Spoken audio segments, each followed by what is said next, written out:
All right, Bones, we're back. We're down to the Final Four in Champions League. We're about to get the dream matchup, Bones. The one that everybody's been waiting for. Manchester City versus Bayern Munich. Did you watch the game Saturday? Bones, you know I've been vacationing with Ross Barkley and Ibiza. I blacked out right before kickoff. You idiot. Lyon won 3-1. Lyon. From Ligue 1? From Ligue 1. 7th place Lyon. Yeah. 3-1. God damn it. I told Ross that 8th butt chug was going to be too many. In your defense, who could say no to that ass?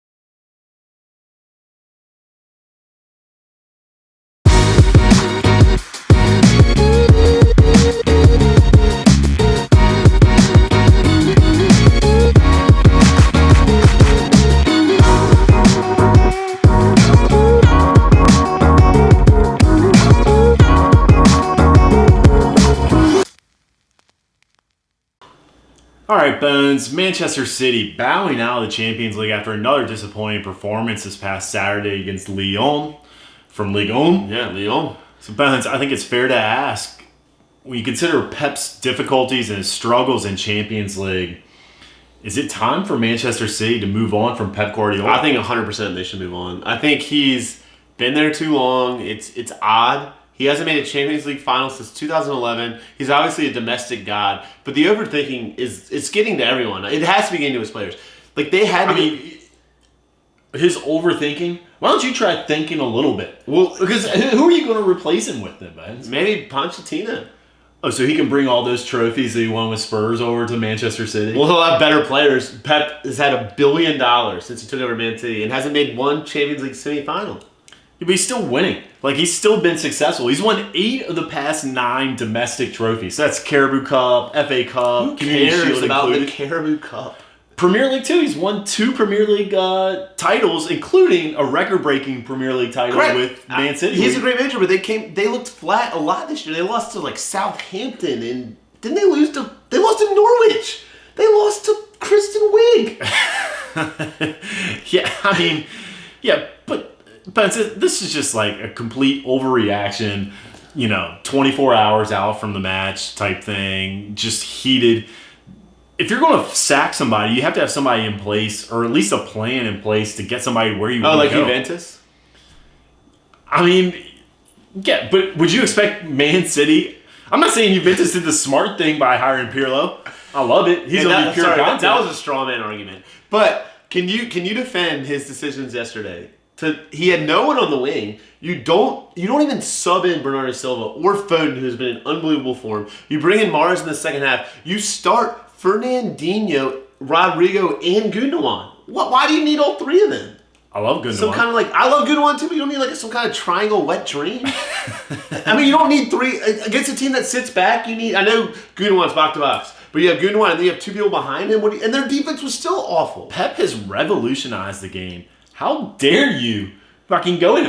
Is this a Lifetime Achievement Award? 2 weeks in a row. Tough. Now, Pep and Messi, you've gone at. Yeah. If you want to talk about Messi being fucking dare you? If you want to talk about Messi being a bitch against Bayern, I can talk about that too. You can pick your head up, Lionel. You're not an 8-year-old who got his toy stolen. I mean, I can't really defend Pep on his lineup choices. Yeah. I'll just say this. He's smarter than everyone else, so we shouldn't even fucking question him. It's the biggest game of the year, and he started Garcia, who hasn't played hardly all year, and he's already said he's leaving the club. I do think it's weird that he started Garcia after, but I think that goes to show how little trust Pep has in like a John Stones or what happened to John those Stones? guys. Who the fuck knows? And what happened to Garcia's eyebrows? I think they look great. I think that's a quarantine violation, going to get your eyebrows done before a Champions League game.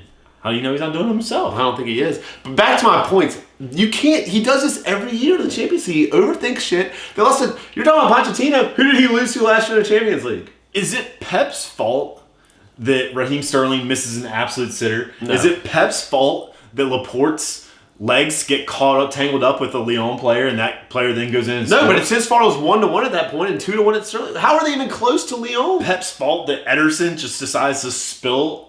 They were down 2-1 at that point. So, of course, his players made major mistakes. God bless Raheem Sterling. I can't imagine his Twitter right now. Yeah. I mean, Jesus. But they should have dominated that game.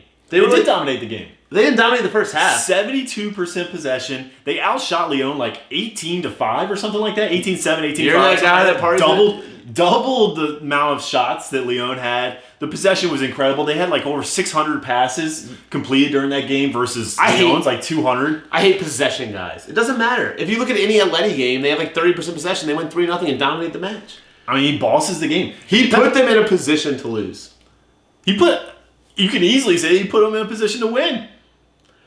You didn't see the first half. You were in a beast. They created no chances the entire first half. No chances. And Garcia in the first goal was very weak. He started him. Sterling had a chance in the first. I mean, like, granted, they didn't like overwhelmingly. Sterling had a half volley from the corner of the six. It wasn't one of those matches like where you see Man City versus like Norwich and Man City is just bombarding Lyon's goal. But this is Champions League semifinal, so it was a quarterfinal. A quarterfinal, which I've never understood. All right, let's not get into that. I'm just saying, why was it 8 quarters? But so, Pep he's been successful. Just not in Champions. I get it. He's got to like overcome this Champions League hurdle for some reason. 2011. Yeah. So Barcelona, Bayern Munich, and Man City has been managing for the 9 years. No titles.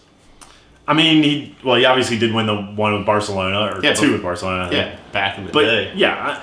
Back when like Ice Cube was still popular. Still winning Premier League titles. I get it. I'll say this. I think it's fair for him to be on the hot seat next season if he doesn't. We haven't even gone into the worst decision of all time. He's not shaving the horseshoe.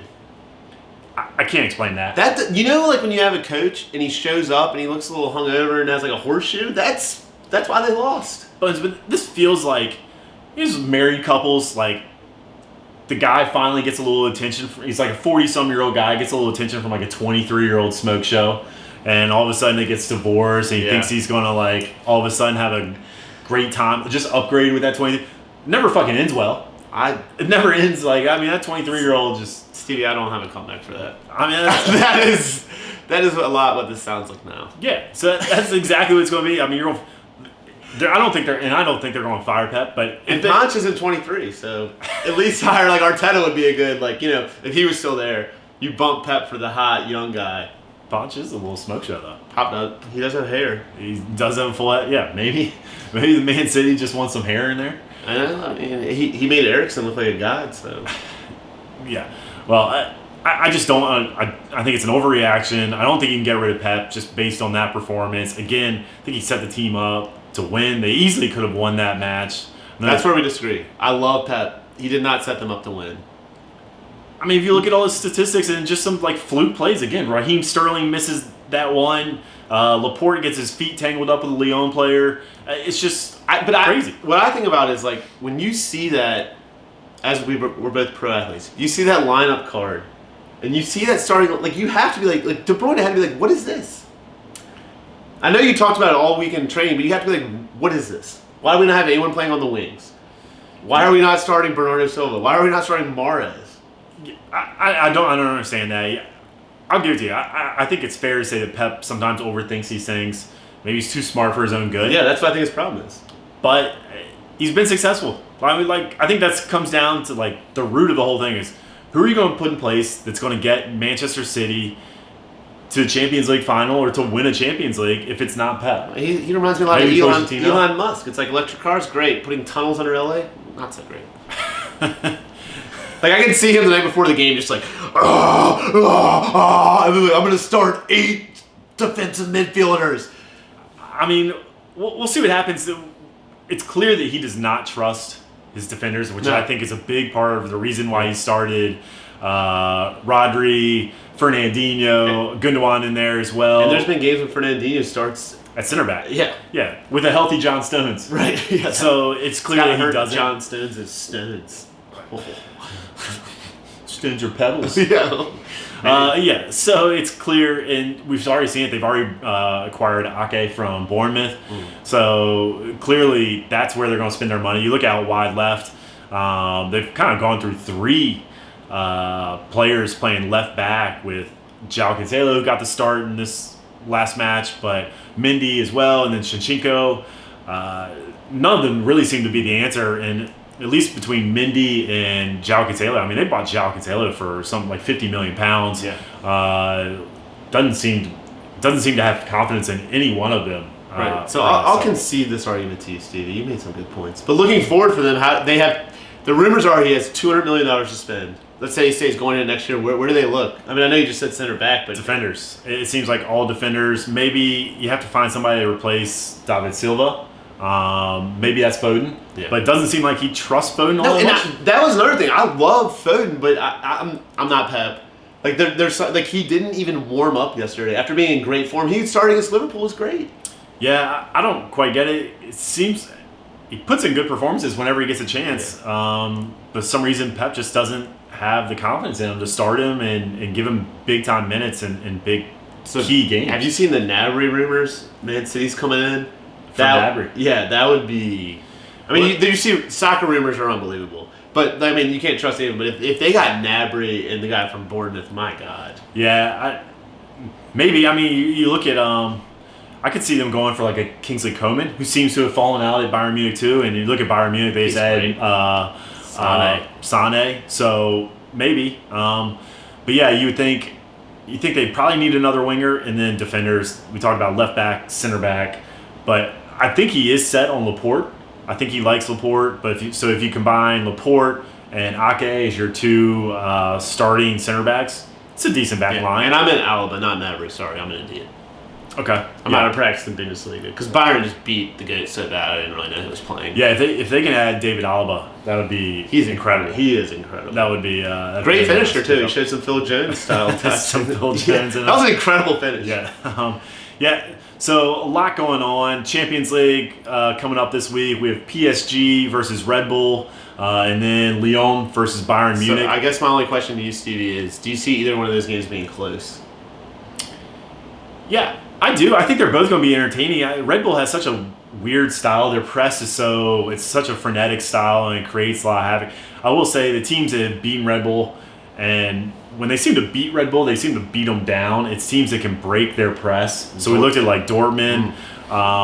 If you can't press against team, and I don't think that they'll be able to press, or the press will be that effective against PSG. When you look at like a Verratti, somebody like that who just they probably have, besides the GOAT, the only two players in the world who can just beat a press. I mean, Neymar, just 2 moves, he's gone. Yeah, so it'll be interesting to see what happens there. But I think we will get our dream matchup of PSG versus Bayern Munich in the finals, Champions League. It should be a hell of a game. Yeah. Neither one of those, sometimes we get in these Champions League finals and they tend to be boring, like 5 years in a row. Yeah, I don't think if we get PSG versus Bayern Munich, I don't think that's going to be the problem. Bayern's manager has the biggest balls. I mean, they played like they were playing against Paderborn.